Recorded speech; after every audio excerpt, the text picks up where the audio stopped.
ერთიანი ეროვნული გამოცდა ფიზიკაში 2024 წელი ამოცანა ნომერი 10.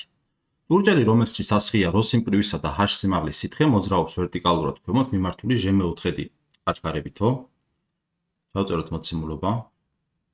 მოცემული გვაქვს, რომ თვითონ სითხის სიმკვრივე არის ρ, სიმაღლე არის h ამ სითხის, მოძრაობს ვერტიკალურად ქვემოთ აუდრის ჟ-მეოთხედი აჩქარებით, სადაც ჟ თავისუფალი ვარდნის აჩქარება არის. დაახლოებით რომ ტოლი არის ჟ10 მეტრ/კვადრატის. ჩვენი მიზანია განსაზღვროთ სითხის წნევა ჭურჭლის ფსკერზე. კი ბატონო, სითხის წნევას ვეკითხებიან, ჭურჭლის ფსკერზე პ-ი აღნიშნოთ, მოდით ეს. კარგით, მოდი ავიღოთ რაღაც ჭურჭელი. ასეთი ჭურჭელი ავიღოთ. შიგნით ჩავასხათ წყალი, მოდით.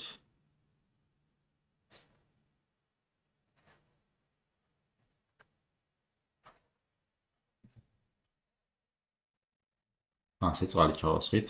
ავიღოთ ამ სითხის მასათა ცენტრი. ამ სითხის მასათა ცენტრს თუ ავიღებთ, ამ მასათა ცენტრზე იმოქმედებს ქვემოთ მიმართული mg სიმძიმის ძალა, სადაც m არის ამ სითხის მასა და აგრეთვე საყრდენზე მოქმედი რეაქციის ძალა n, სადაც ეს n არის სწორედ ის ძალა, რომელიც აწვება ამ სითხის ფსკერს, ხო?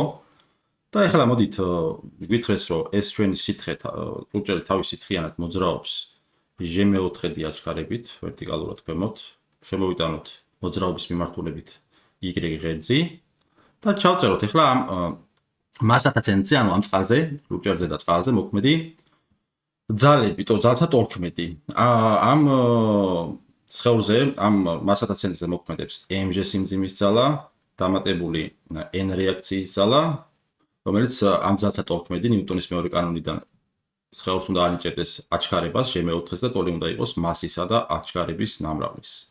დავაგეგმილოთ, გეგმილებში გვექნება mgy plus ny უდრის my-ს.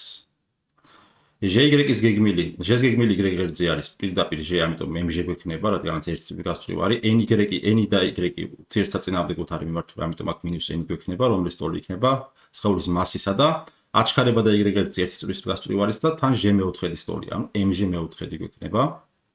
ან მოდი ჯერ აჩქარება დავწეროთ, ასტოლი იქნება, ასე.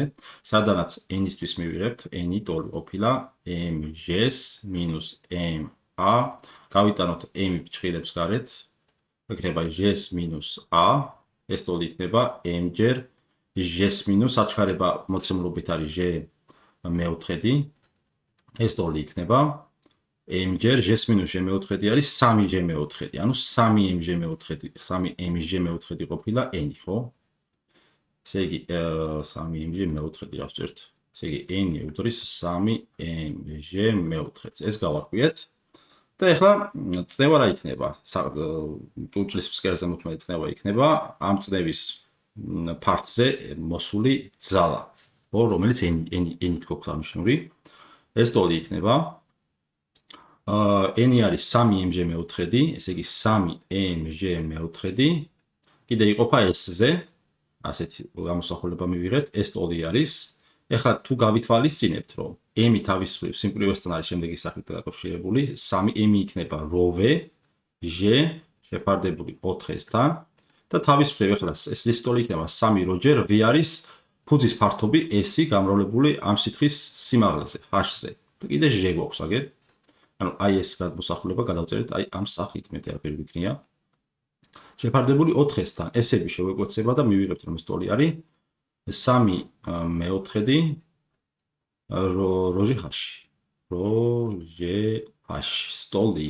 შესაბამისად, საბოლოოდ თუ დავწერთ ჩვენ ახლა პასუხს, წნევა ფსკერზე მოქმედი ტოლი ყოფილა 3 როჟ-h მეოთხედის.